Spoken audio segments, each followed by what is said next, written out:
આજથી 25 વર્ષ પહેલા 26 જાન્યુઆરી સાલ 2001 સમય સવારે 9:02 ભૂકંપના ઘાતક ઝટકાએ કચ્છની ધરા કંપાવી દીધી. ઘડિયાળના કાંટા ત્યાં જ અટકી ગયા. પળવારમાં બધું બદલાઈ ગયું. ધરતી ધ્રુજી અને અનેક જિંદગીઓ દફન થઈ ગઈ. લોકો રડી રહ્યા હતા. પોતાના સ્વજનોના મૃતદેહ શોધી રહ્યા હતા. કચ્છના દરેક ખૂણામાં માત્ર વિનાશ જ જોવા મળતો હતો. આ દુઃખદ ઘટનાએ દરેક કચ્છી અને સમગ્ર દેશને હચમચાવી દીધું. હજારો ઘરો ધરાશયી થઈ ગયા હતા. શાળાઓ અને હોસ્પિટલના કાટમાળમાં અનેક જીવ દબાઈ ગયા. નાના બાળકો ઈજા સાથે આક્રંદ કરતા હતા. કોઈએ માતા ગુમાવી તો કોઈએ પિતાને. માનસિક અને શારીરિક દુઃખનું વર્ણન શબ્દોમાં શક્ય જ નહોતું. ખિલખિલાટ કરતા અનેક પરિવારો પળભરમાં બરબાદ થઈ ગયા. દરેક તરફ વિનાશની હૃદયદ્રાવક તારાજીના લોહીહાળ દ્રશ્યો હતા. કંઈ કેટલાય મૂક જાનવરો પણ આ કાળના ગ્રાસ બની ગયા. લોકોએ જીવતે જીવ જ પોતાના પ્રિયજનો માટે શોધખોળ શરૂ કરી, પણ ઘણા તો કદી મળી જ ન શક્યા. અનેક અજાણી લાશોને ભારે હૃદયે માનવ ધર્મ ભાવથી અંતિમ સંસ્કાર આપવામાં આવ્યા. લોકોએ કાટમાળ બની ગયેલા તેમના ઘરો છોડીને ખુલ્લા મેદાનોના કેમ્પમાં શરણ લેવું પડ્યું. નાના બાળકોના આંસુ રોકાતા ન હતા અને વડીલો આંસુ છુપાવીને હિંમત આપી રહ્યા હતા. ચમકતા તારાની ચાદર નીચે મારો મીઠડો કચ્છ અનાથ થઈ ગયો હતો. ગગનમાં તારા તૂટતા રહ્યા અને નીચે હજારો તૂટેલા કચ્છીઓ જીવનને ફરી જોડવાનો પ્રયાસ કરતા રહ્યા. કચ્છના ધાર્મિક સ્થળો પણ વિનાશકારી ભૂકંપમાં બચી શક્યા નહોતા. ગુંદાલાનું સચ્ચા માતાજીનું મંદિર, ભદ્રેશ્વર તીર્થ, ભુજના પ્રાગ અને આયના મહેલ તથા પ્રાચીન કિલ્લા જેવા ગૌરવસભર સ્થળો ધરાશાયી થઈ ગયા.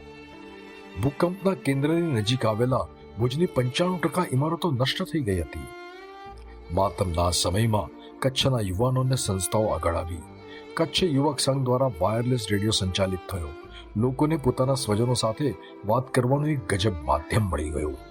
બિદડા સર્વોદય ટ્રસ્ટની હોસ્પિટલ આ કપરા સમયે માનવતાની મશાલ બની ગઈ. ચેરમેન શ્રી બચુભાઈ રામભ્યા, ટ્રસ્ટી શ્રી કેશવજીભાઈ અને તેમની ટીમે દિવસ રાત સમાજ સેવા કરી. મફત સારવાર, ખાવા પીવાનો પ્રબંધ અને ઘાયલ લોકોને સાંત્વના આપવાનું એમનું યોગદાન ક્યારે પણ ભૂલાય એમ નથી. નવનીત પરિવારના શ્રી બિપિન ગાલા અને તેમના સાથીઓએ પણ ખડે પગે ભૂકંપ પીડિતોને મદદ કરી. ભુજ ખાતે અમરસન્સ ભવનમાં માજી ધારાસભ્ય શ્રી તારાચંદભાઈ છેડા અને સાથીઓએ લાંબા સમય સુધી ભુજમાં મફતમાં ભોજન સેવા, જીવદયા અને રોજિંદી જીવનની જરૂરિયાતો પૂરી પાડી માનવતાનું ગૌરવ વધાર્યું. શીખ સમુદાયના ભાઈઓએ લંગર યોજીને હજારો ભૂકંપ પીડિતોને અનેક દિવસો સુધી ભોજન પૂરું પાડીને માનવતાની ધૂણી ટકાવી. સ્વામિનારાયણ સંપ્રદાયના સાધુ સંતો અને ભક્તોએ પણ અવિરત તમામ સહાય કરી. આજે 25 વર્ષ પછી ખંત અને ખમીરથી કચ્છ ફરી ધમધમી રહ્યું છે. જ્યાં કાટમાળ હતો ત્યાં મજબૂત ઇમારતો છે. જ્યાં શોક હતો ત્યાં નવી આશા છે. કચ્છના લોકોની આકરી મહેનત, ઈશ્વર અને માતાજીની કૃપાથી આજે કચ્છ આખી દુનિયા માટે નવજીવનનું પ્રેરક ઉદાહરણ બની ગયું છે. આ કથા છે માનવતાના બળની, હિંમત અને આશાની. ચાલો આપણે કચ્છના પ્રત્યેક નાગરિકને દિલથી સલામ કરીએ. નમસ્કાર.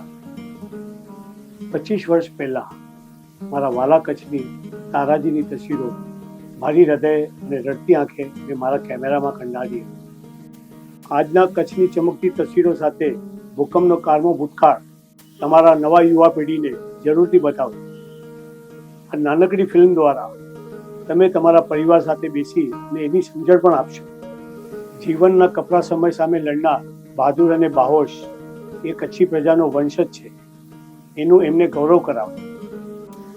25 વર્ષમાં કચ્છ માત્ર ઊભું નથી થયું, પણ ઊંચું થયું છે. મહેશ શાહ, મારો સુપુત્ર કરણ શાહ, હેતલ ફોટોઆર્ટની સમગ્ર ટીમ ના જય જિનેન્દ્ર. મિઠારે પા વલારે પા મિઠારે પા કચ્છ જા માડું માડું રે મીઠા કચ્છ જા માડું મિઠારે પા કચ્છ જા માડું માડું રે મીઠા કચ્છ જા માડું.